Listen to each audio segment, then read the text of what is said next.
तो दोस्तों नमस्कार, मैं हूं अनिल और रेसलिंग सुपर धमाल में आपका स्वागत है। दोस्तों आपको बता दें, WWE सुपरस्टार सोलो सिकोआ ने कुछ महीनों पहले तक ट्राइबल चीफ के तौर पर काम किया था, लेकिन अब ये पद रोमन रेंस के पास आ चुका है। सोलो ने रोमन रेंस के खिलाफ होकर खुद को ट्राइबल चीफ बताया था और बनाया भी था, लेकिन अब चीजें पूरी तरह से बदल चुकी हैं। रोमन टॉप पर हैं और वो परिवार को लीड कर रही हैं। कुछ कारणों से लगता है कि सोलो और रोमन रेंस का रीयूनियन हो सकता है, और इसलिए इस वीडियो में हम 3 कारणों के बारे में बात करेंगे कि क्यों सोलो सिकोआ का WWE में अब रोमन रेंस के साथ रीयूनियन होना चाहिए। क्या दोस्तों ऐसा होगा? अपनी राय कमेंट बॉक्स में जरूर दें, और अगर आप चैनल पर नए हैं सब्सक्राइब करने के बाद ऑल पर क्लिक करें, क्योंकि ये फ्री है और यहाँ आपको हर प्रकार की रेसलिंग जगत से जुड़ी हुई तमाम जानकारी मिलती है और मिलती रहेंगी। तो सबसे पहले कारण का हम बात करने वाले हैं। तो दोस्तों आपको बता दें कि पहला कारण, सोलो सिकोआ ने खुद कहा था कि रोमन रेंस ट्राइबल चीफ बने तो वो उन्हें एक्नॉलेज करेंगे। जी हाँ दोस्तों, सोलो सिकोआ ने काफी महीनों पहले एक सेगमेंट में कहा था कि उनके पास उलाफाला है और इसी वजह से उन्हें एक्नॉलेज किया जा रहा है। दूसरी ओर अगर रोमन भविष्य में दोबारा ट्राइबल चीफ बन गए तो सोलो और उनके नए ब्लड लाइन मेंबर्स को रोमन रेंस को एक्नॉलेज करना होगा। रॉ नेटफ्लिक्स डेब्यू के साथ रोमन रेंस अब एकमात्र ट्राइबल चीफ बन चुके हैं। सोलो सिकोआ इसी वजह से अब अपने बयान को सच साबित कर सकते हैं और रोमन रेंस को अपने ट्राइबल चीफ के तौर पर एक्नॉलेज कर सकते हैं। इसी के साथ सोलो का रोमन रेंस के साथ रियूनियन देखने को मिलेगा। सोलो ने जो बात बोली थी अब उन्हें उस पर खरा उतरना चाहिए और रोमन रेंस के साथ जुड़कर उनकी नेतृत्व में काम करना चाहिए। तो दोस्तों अब हम बात करेंगे दूसरे कारण की। WWE सुपरस्टार जेकब फाटू अब खिलाफ होते हुए नजर आ रहे हैं, तो सोलो सिकोआ असली ब्लड लाइन से जुड़ सकते हैं। ये मुझे लगता है दोस्तों सबसे बड़ा कारण हो सकता है। जेकब फाटू और सोलो सिकोआ दोनों ने काफी समय तक साथ काम किया। सोलो ने ही बतौर ट्राइबल चीफ जेकब फाटू को WWE से जोड़ा। फाटू ने सोलो के प्रति वफादारी दिखाई, लेकिन अब बर्ताव में बदलाव देखने को मिल रहा है। सोलो रॉ नेटफ्लिक्स डेब्यू पर मिली हार के बाद चुप थे और वो जेकब फाटू टामा टोंगा को अकेले छोड़कर चले गए थे। उसके बाद स्मैकडाउन के हालिया एपिसोड में जेकब फाटू ने इस चीज को लेकर गुस्से में सोलो सिकोआ को कन्फ्रंट किया। साफ तौर पर वो सोलो सिकोआ से निराश हैं और बाद में मेन इवेंट में जब गलती से सोलो सिकोआ ने टामा टोंगा पर हमला किया तो भी मामला बिगड़ता हुआ नजर आया। जेकब फाटू गुस्से में सोलो की ओर बढ़ रहे थे। साफ तौर पर सोलो को यह चीज दिख रही होगी कि उनके साथी अब खिलाफ हो रहे हैं और ऐसे में वो अपने फॉर्मर साथियों यानी कि रोमन रेंस और असली ब्लड लाइन के पक्ष में जाने का फैसला कर सकते हैं। सोलो रोमन रेंस के सामने अपनी भूल स्वीकार करते हैं। जेकब फाटू और टामा टोंगा अगर उनके खिलाफ होते हैं तो सोलो के पास असली ब्लड लाइन का बैकअप रहेगा। मुझे लगता है कि इसके अलावा कोई और ऑप्शन भी नहीं रहेगा यहाँ पर सोलो सिकोआ के पास। वहीं दोस्तों बात करेंगे तीसरे और आखिरी कारण का। रोमन रेंस ने कभी भी सोलो को धोखा नहीं दिया था। जी हाँ दोस्तों, ये भी एक कारण है कि सोलो जो है यहाँ पर उन्होंने धोखा दिया। बता दें कि क्लैश एट द कैसल 2022 में सोलो सिकोआ ने डेब्यू किया था और इसके बाद से वो रोमन रेंस के साथ थी। सोलो को रोमन रेंस के साथ रहते हुए काफी फायदा हुआ और वो आगे बढ़ते गए। इसी बीच सोलो ने भी अपनी वफादारी दिखाई और बदले में उन्हें काफी कुछ जानने को मिला। इससे उनके अनुभव में सुधार हुआ। रोमन हमेशा से सोलो के काफी करीब रहे हैं और उन्होंने कभी सोलो के साथ खराब बर्ताव नहीं किया। रोमन रेंस के दाउसोस के साथ रिश्ते बिगड़ते गए थे, लेकिन उन्होंने सोलो सिकोआ से अपने संबंध खराब नहीं किए। पहला कदम सोलो ने ही उठाया और रोमन रेंस के खिलाफ होकर उनकी उलाफाला ले ली। सोलो को अब अपनी गलती का अंदाजा लग गया होगा और ऐसे में वो इसे सुधारने का फैसला कर सकते हैं। इसके लिए वो रोमन से माफी मांगते हुए दोबारा उनके साथ जुड़ सकते हैं। तो दोस्तों 3 कारण क्यों सोलो सिकोआ का WWE में अब रोमन रेंस के साथ रियूनियन होना चाहिए और मुझे लगता है हो सकता है। क्या है आपकी राय? अपनी राय कमेंट बॉक्स में जरूर दें।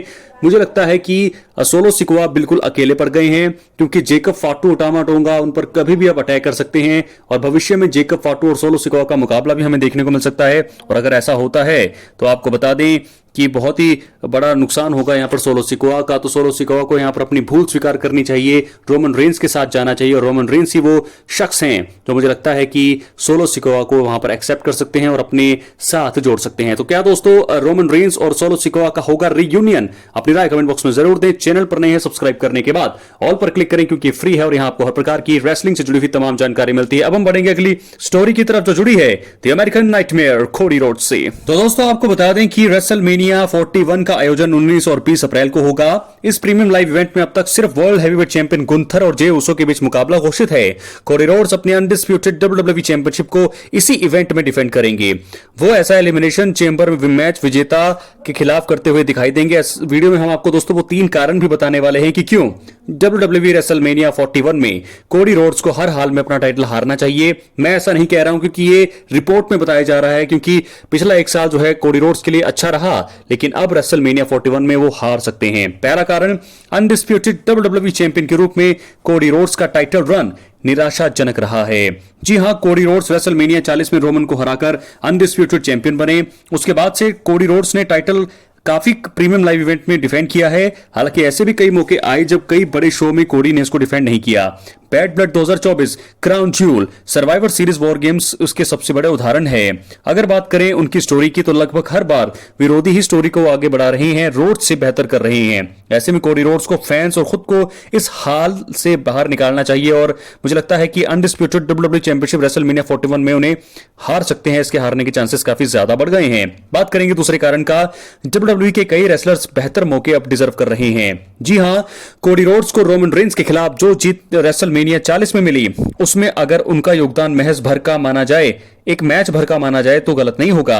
उनको जीत दिलाने में जॉन सीना, सेथ रॉलिंस का बहुत बड़ा हाथ था। वहीं उन्हें जो पुश मिला उसके लिए कोडी रोड्स को वी वांट कोडी मूवमेंट का शुक्रिया अदा भी करना चाहिए। अब क्योंकि कोडी रोड्स पिछले साल टाइटल जीत गए हैं तो उन्हें अन्य रेसलर्स को बढ़िया मौके देने चाहिए थे, लेकिन वो उसमें नाकाम रहे। इस समय ऐसे कई रेसलर्स हैं जो मौके डिजर्व करते हैं। इनमें Jacob फाटू, CM Punk, Drew McIntyre शामिल हैं और ऐसे में कोडी रोड्स को अपनी अनडिस्प्यूटेड डब्ल्यूडब्ल्यूई चैंपियनशिप रेसलमेनिया 41 में हार जानी चाहिए ताकि दूसरों को चांस मिल जाए। मुझे लगता है ऐसा होने की संभावना अब काफी ज्यादा बढ़ गई है। और दोस्तों वहीं आपको बता दें कि हार से एलिमिनेशन चेंबर विजेता की जीत का कोई मतलब नहीं रहेगा। आपको बता दें अगर कोडी रोड्स अपनी अनडिस्प्यूटेड चैंपियनशिप को रेसलमेनिया 41 में नहीं हारते हैं तो फिर एलिमिनेशन चेंबर मैच का मतलब खत्म हो जाएगा। इस साल John Cena, Drew McIntyre, CM Punk, डेमिन priest और लोगन पॉल अब तक इस मुकाबले का हिस्सा हैं। अब अगर कोडी रोड्स रेसलमेनिया 41 में भी अनडिस्प्यूटेड चैंपियन को से नहीं हारते हैं तो फिर उन सभी रेसलर्स के काम को कोई लाभ नहीं होगा जो कि 1 मार्च 2024 को चैंबर मुकाबले में एक दूसरे से मुकाबला करेंगे। वैसे भी ये जॉन सीना का आखिरी रेसलमेनिया है तो उन्हें ही कोडी रोड्स को रेसलमेनिया 41 में हराने का मौका मिलना चाहिए। तो दोस्तों इस प्रकार 3 बड़े कारण क्यों रेसलमेनिया 41 में कोडी रोड्स को हर हाल में अपनी अनडिस्प्यूटेड चैंपियनशिप हारनी चाहिए, रिपोर्ट्स में कहा जा रहा है। क्या ऐसा होगा?